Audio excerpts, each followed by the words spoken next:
How we doing? So this is the fourth and final video of the acceleration mechanics.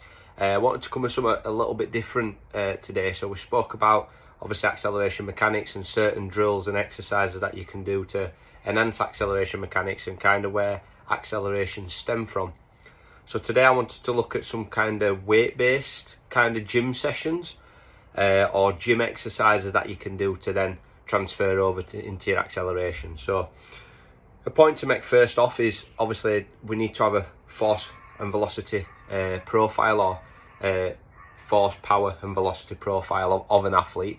So I'm going to use an example that's very broad in nature, just because I ain't got one at hand. So I'm going to look at two exercises. So we're going to look at a squat. So again, you can look at a squat in terms of creating more force, but also depending on the speed of the squat, you can do a speed squat where it's kind of looking into the velocity as well.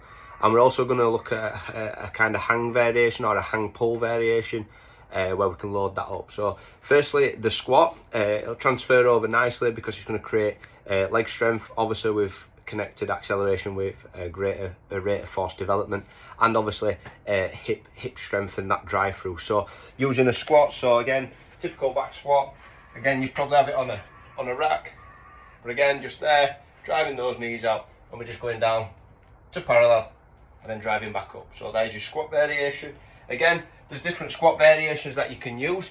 Obviously we want a little bit of versatility, so therefore you can use front squats, goblet squats, etc.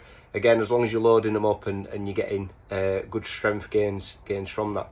The second variation will be a hang pull variation. So the hang position is kind of lifting the bar off the floor, and then all we're going to do is kind of go down just where his knees are, and it's kind of there. All right, and the main action on that movement is the hips driving through. So we're really snapping the hips through as we simultaneously pull up. Okay, and again, if you watch the previous videos and you've watched this series, that drive through is very prominent in the acceleration and will enhance acceleration. Obviously there's loads of other variations, but I just wanted to kind of highlight two that I'd possibly use. Again, it'd be useful to have a force velocity profile on an athlete, therefore you can then see where the deficit lies, and then you can work on either the force or velocity side of things. So thank you for listening. Don't forget to hit subscribe. Don't forget to look at the comments or make any comments and ask me any questions.